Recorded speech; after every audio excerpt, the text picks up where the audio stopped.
Hi, I'm Sophie. I'm Olivia. And I'm Emily, Youth Voices Manager here at WSKG. And this is the other side.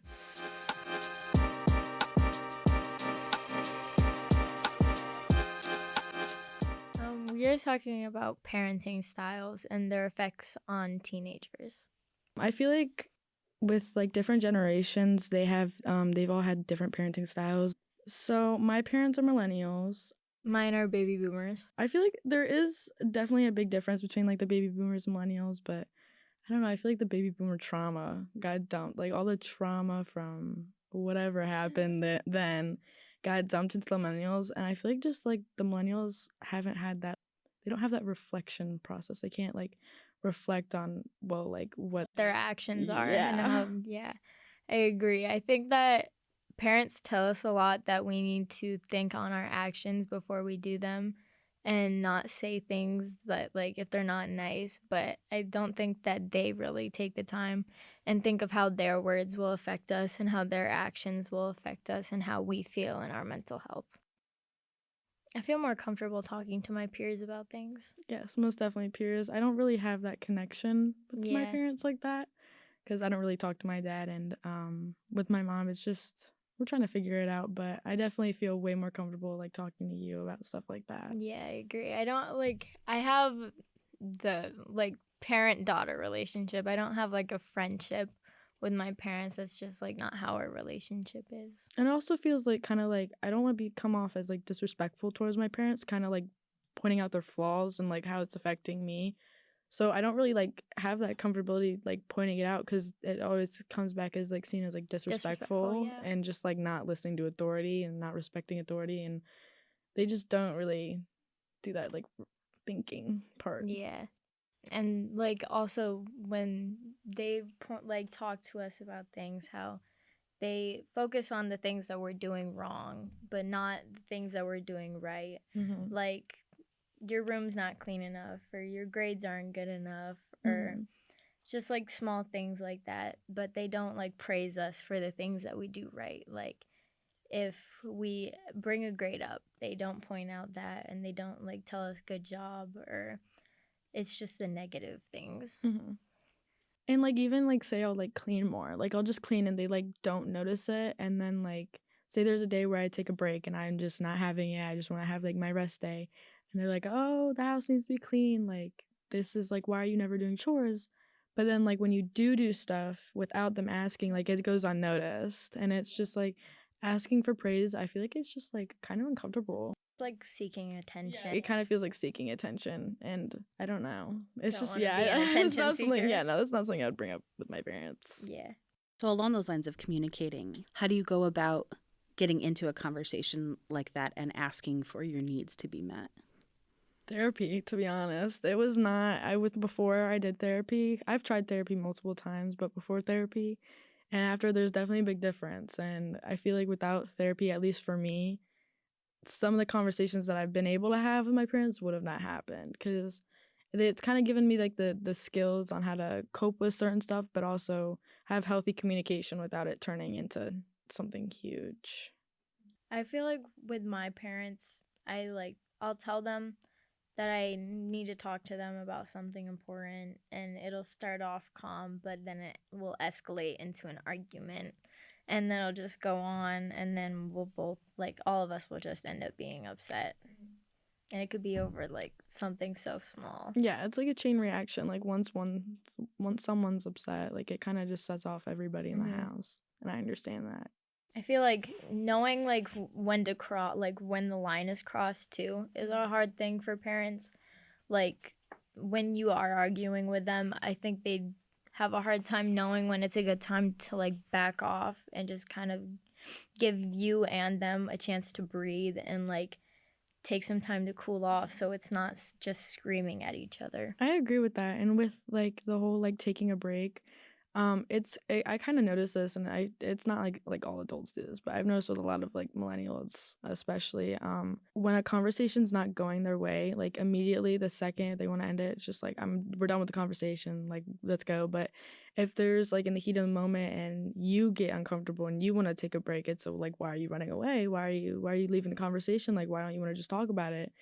And I feel like they just like they don't like they apply certain things to them, but like not to I us. agree with that. Things are okay for them to do, but not okay for us to do. And like I understand that with like, of course, like certain stuff adults are gonna be able to do that we're not gonna be able to until we're adults. But with like communication wise, like don't like you gotta give us like the same like amount of respect in a way. Like I know that you're like my parent, you deserve respect and stuff, but But you're also a person and you deserve yeah, respect. and like it's kind of like a 50-50 thing because like if one's giving 100 and the other's giving 0, it's never gonna work out. You have to put in like the same amount of effort, and respect goes both ways. Do you think they are that way because of the way parenting was modeled for them by their parents? Yes, I think it is. yes. I feel like they didn't really talk about like mental health and stuff, especially with, like the baby boomers and the millennials. I feel like mental health wasn't a big thing for them. It was more of like, I agree. I think it's a much more of a now thing. yeah, I think when they were growing up, it was just like brush it off, get through it, like tough it out. yeah. But like now, like more people like go through like depression and anxiety and like mental health things. And we're also more aware of it because of technology. Now Yeah. we have a lot easier access to stuff. And like literally, if I'm like, if I feel like I'm having the flu, I just search up symptoms and I'm like, okay, should probably go to the doctor for that. But I Everything's mean, like I at got the like touch. a basis of what it could be. And so now, like with technology the way it is, like we're definitely more open to like mental health stuff and being aware of our mental health and how to cope with stuff. And I feel like when they were growing up, they didn't have that, so it wasn't like really just like that big of a thing. But like I think it's good that it's good that we're aware of it now. I feel like they need to kind of catch up to speed and get aware too, because like if they're downplaying our mental health, they could be downplaying theirs too, and that's not healthy for them either. I also think that they don't like. I understand people have like their own things going on, but I don't think they really think about what goes on when we're not at home and like when we're at school, because like we're teenagers. There's gonna be drama, there's gonna be arguments, and there's gonna be like you're gonna lose friends, you're gonna get friends. And I don't think they like bring that into perspective when they think about things like your grades and like I don't at least like some I feel like some adults don't really like ask you about like the things that are going on at school and like it's just like you're doing bad in school. Like that's like you're not trying. And it's not even like with my parents, I don't come home and like just like talk about my day. It's typically like did you get your homework done? Go do your work, or like you have chores to do. It's not really like did you have a good day? Did you have a bad day? Like what happened? What caused you to have that type of day? I feel like that put up like a border too with like the communication, like worrying about what we're doing wrong and stuff, like as you were saying earlier. I don't want to be open to my parents anymore if they just like kind of like in a way don't care to ask about my day. But it's also like when you open up to them, it's your fault. Like it ends up being like a that's like on you Or like, used against yeah. you. Yes. I agree. If you feel like your words are going to be used against you, it makes it very hard to open up the lines of communication. What do you think would be a helpful way forward in rebuilding those lines of communication or creating new ones? Definitely just figuring out like a healthy communication between the two, because everyone has different forms of like healthy communication because some people have different preferences and all that stuff. So I definitely feel like finding that like in between and meeting in the middle with each other. And I mean, if therapy would be an option, like of course try that. And I mean, not saying like you have to or anything. For me it was beneficial. I'm not saying it's going to be beneficial for everybody, but it's always a good option to try, and it's always a good safety net to have. And like even I had, when it got pretty bad at home, I had like this chart of like how to have a normal conversation without it like bursting into arguments and stuff. So literally like what we would do is we'd put it on the table and we would just like anytime someone would get a little heated, like we would read out loud the rules again, and then we would just like take some time and think about it and just come back to it. And it did help a lot. I feel like just kind of go like thinking about how you're speaking to each other. Is this going to hurt like what I'm saying, is this going to hurt the person that I'm talking to? Is this going to hurt my child? Is this going to hurt my parent? Like just like thinking about what you say, because your words might not seem like they would hurt somebody, but they can hurt really bad and that can like stick with them. cause different mental health things like depression and anxiety and like eating disorders and things like that. Yeah. Have your parents ever joined you in a therapy session? Have they made that effort? So I had originally, I started therapy when I was like 11, 12. It was not an enjoyable experience for me. So it kind of did ruin the experience of therapy for me for a long time. And I kind of like refused to go because it just wasn't a good, she just didn't match up with who I was and it just didn't work out.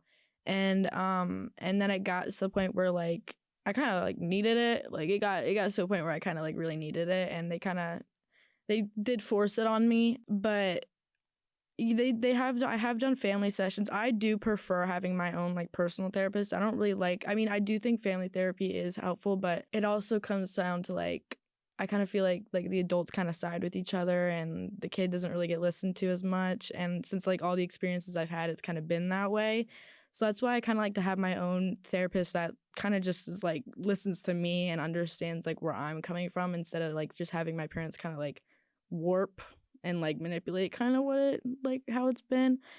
But therapy, it family therapy, it did help. It's just, yeah, I feel like the parents, like with the adults, it kind of feels like they're just gonna side with each other and like you're not really still like heard.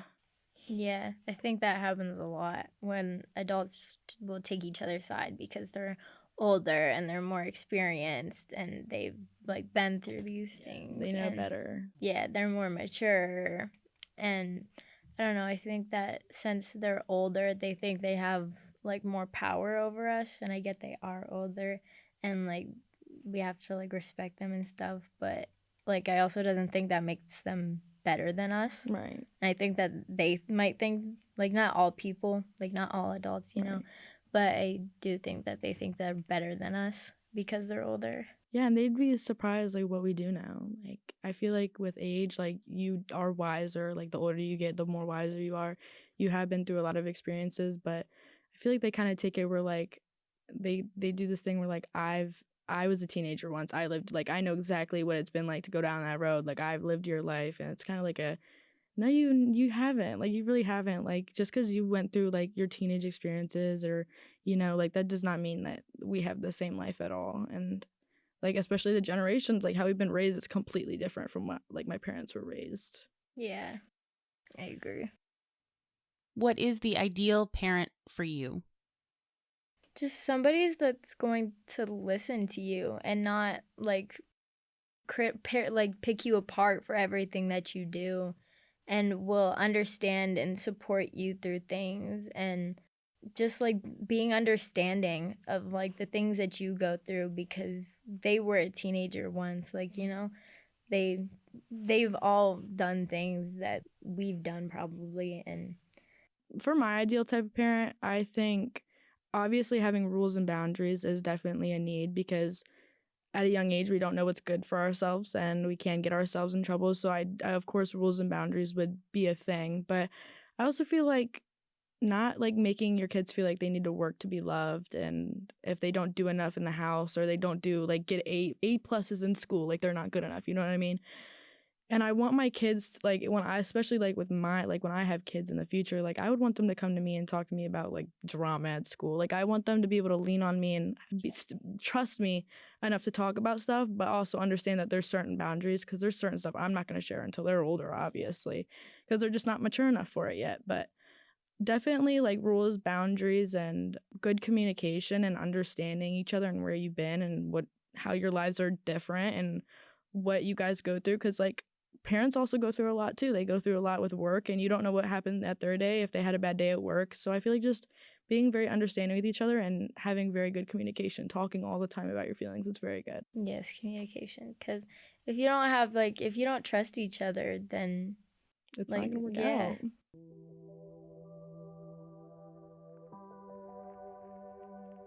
This is Teens Take on Generational Differences. The Other Side is a production of 4-H Unity and WSKG Youth Voices. You can find more of us at wskg.org/theotherside or wherever you get your podcasts. Our executive producers are Brianna Moreno and Kelly Mabey. Community educators Terrence Barcliffe, Aaron Every, and Dave Ichwilliger. Sound engineering by Seth Nichols. Executive producer is Christine Dempsey, and producer Emily Swan. Thank you to our fellow teen leaders for feedback and support. See you next time on The Other Side.